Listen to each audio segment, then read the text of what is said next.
बिस्मिल्लाहिर्रहमानिर्रहीम। कल जहाँ से डिस्कनेक्ट हुए थे हम, आज वहीं से स्टार्ट लेते हैं। और मुझे आइडिया है कि शायद वीडियो की क्वालिटी ऐसी नहीं है जो अप टू द मार्क हो, लेकिन फिर भी गुजारा कीजिएगा। कल कुछ टेक्निकल प्रॉब्लम्स थी, तो लेक्चर पूरा नहीं हो सका। अभी वहीं से स्टार्ट लेते हैं। तो मैं टाइम ज़ाया किए बगैर शुरुआत करता हूँ। तो देखिएगा, पैराग्राफ मैंने लिख दिया हुआ है, उसी टॉपिक से आगे चलते हैं। नॉर्मन पिक्ड इट अप और अनलॉक द डोर। अब देखिएगा कि इसको डिस्कस हम कर चुके हैं। और नेक्स्ट इज कॉमा है, इट मीन्स कि अभी बात जारी है। और क्या किया उसने? Unlock the door.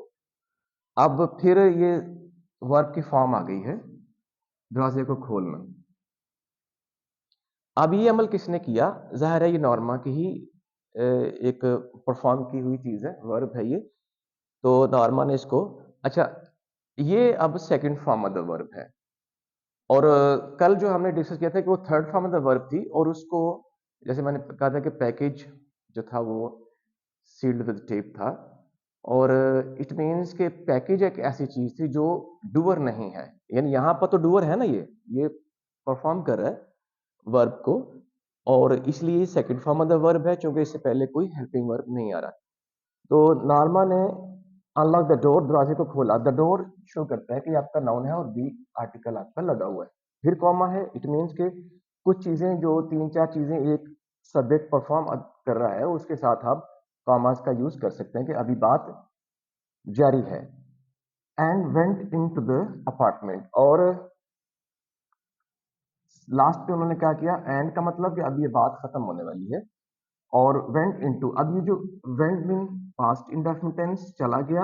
इनटू, अब ये इनटू जो है इसको डिस्कस कर लेते हैं। अगर मैं ये लिख देता हूं वेंट इन द अपार्टमेंट, तो फिर क्या डिफरेंस था इनटू में और इन में? इसकी थोड़ी सी जानकारी ले लेते हैं। अगर तो कोई चीज पहले से किसी चीज के अंदर मौजूद है, तो वो हम इन का यूज करते हैं, ये हमें आइडिया है। लेकिन इनटू कहां पर यूज करेंगे?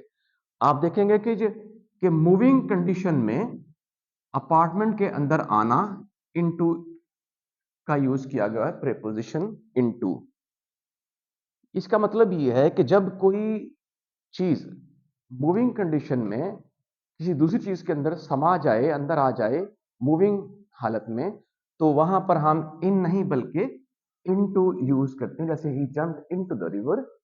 लेकिन अगर वो चीज पहले से मौजूद है तो फिर इन यूज करते हैं। जैसे fish are in the river, तो वहां पर इनटू नहीं बल्कि इन यूज करेंगे। तो ये इनटू का मतलब ये है कि कोई चीज मूविंग कंडीशन में दूसरी चीज के अंदर आई है और समा गई है, तो इनटू वहां पर यूज हुआ। फुल स्टॉप है। अपार्टमेंट, यू नो, द दी लगा हुआ आर्टिकल है, तो अपार्टमेंट इज अ नाउन। तो दी का यूज हमने कर दिया नाउन के साथ। नेक्स्ट फुल स्टॉप है, इट मीन्स के बाद मुकम्मल हो गई, कंप्लीशन ऑफ वर्क है। अब ये जो next is it was just getting dark. अब ये जो इट है, you know, it is a pronoun. और इसको अगर देखा जाए तो दो जगहों पे यूज करते हैं, एक प्रोनाउन के लिए और एक हम इंट्रोडक्शन के लिए, किसी चीज के लिए। जैसे इंट्रोडक्टिव वर्ड्स, इसको हम डमी वर्ड, डमी सब्जेक्ट भी कहते हैं। जैसे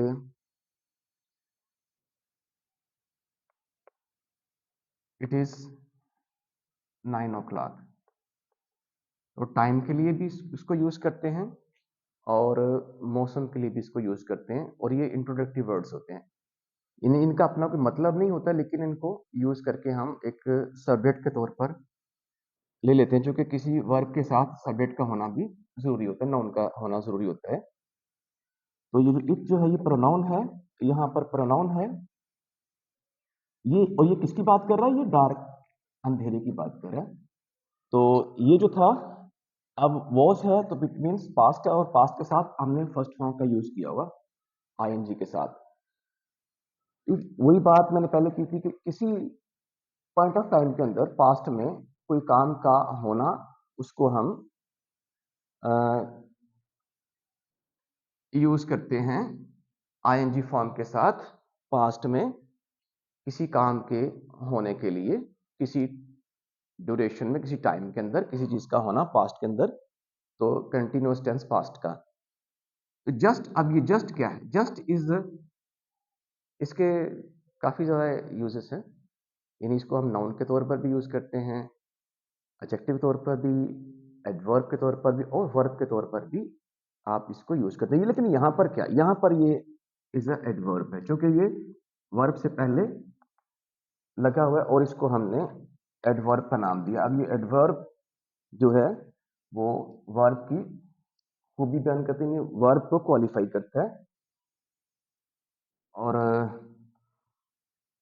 यहां पर आपका एक वर्ब है, सॉरी एडवर्ब है ये, और ये बता रहा है डार्क को कि अंधेरा छा रहा था।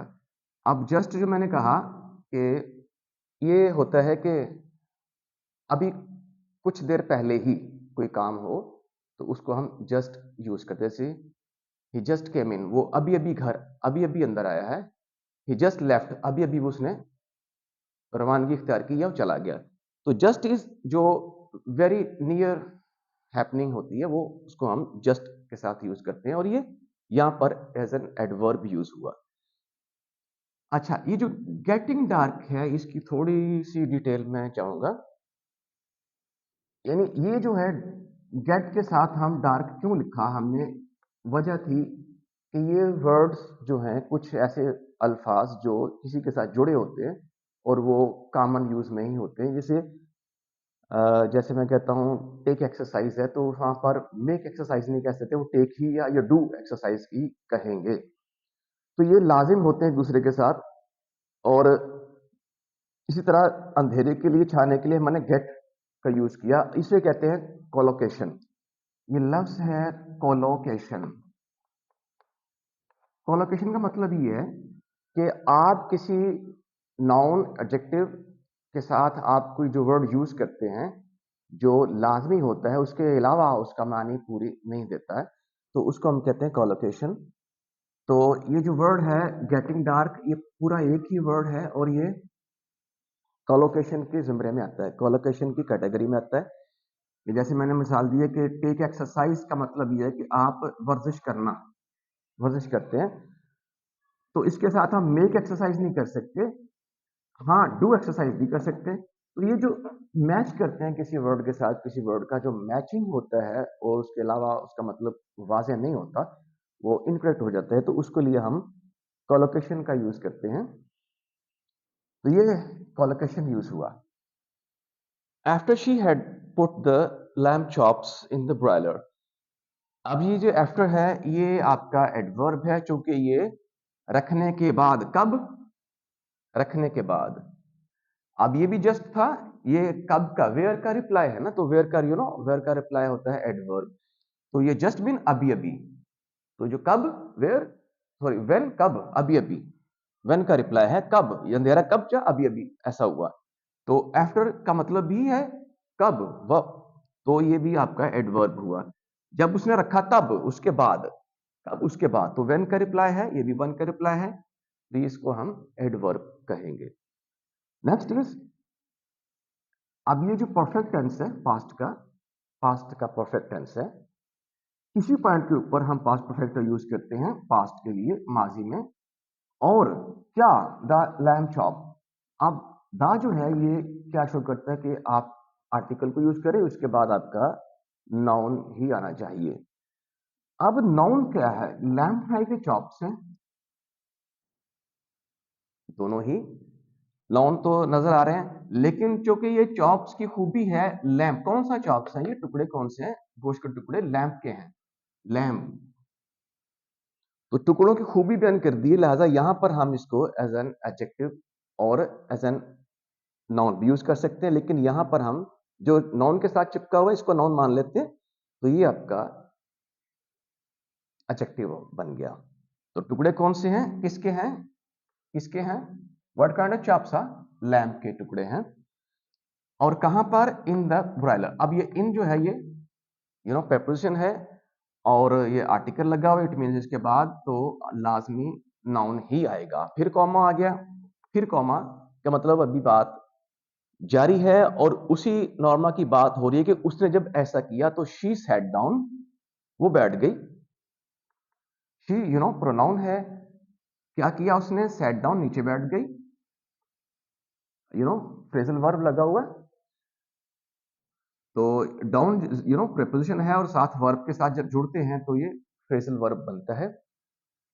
सैट डाउन किस लिए, पर्पस आप बता दिया आपने, to open the package, to open the package. अब टू ओपन है, ये आप क्या समझते हैं कि ये वर्ब है? नहीं, सेट डाउन ये पर्पस है, जो पर्पस बताता है वो आपका नाउन होता है, पर्पस है आपका। और ये 2v1, 2v1 हमेशा नॉन फाइनाइट वर्ब होते हैं जो एज अ नाउन यूज होते हैं। ये क्या है, 2v1, याद रखिएगा 2v1, 2 प्लस वर्ब की फर्स्ट फॉर्म, तो 2v1 शो करते हैं। तो ये नॉन फाइनाइट वर्ब्स है, वर्ब की किस्मों में से किस्म है, लेकिन उनका जो काम होता है वो एज अ नाउन होता है। यानी कि ऐसे वर्ब्स हैं जो नाउन के तौर पर यूज होते हैं, उसको हम वर्बियल नाउन कहते हैं, डिस्कस हो चुकी है। और ये किसको, the package is here is a noun as well. The क्योंकि आर्टिकल है तो इसके बाद आपका नाउन ही आएगा। ये कुछ थोड़ी सी बातें थी जो हमने डिस्कस की, और आगे चल के हम मजीद क्लैरिटी लेंगे। अब देखिएगा, इसमें कोई डाउट अगर आपको होता है कि भाई ये तो वजाहत नहीं हुई, इसकी एक्सप्लेनेशन हमें और चाहिए, तो आप डिस्कस कर सकते हैं, आप कमेंट कर सकते हैं, मुझे बता सकते हैं। मैंने कोशिश की जितना मैं छोटी सी वीडियो में इसको सम अप कर सकूं मैंने किया। अगर मजीद डिटेल चाहिए तो मैं वो भी वीडियो बना दूंगा, लेकिन आपका कमेंट ज़रूरी है, आप बताइएगा मुझे। ये छोटा सा एक पैराग्राफ था। अब कल इंशाल्लाह फिर इसको लेके चलेंगे, और आप साथ रहिएगा इंशाल्लाह। सी यू द नेक्स्ट। अल्लाह हाफिज़।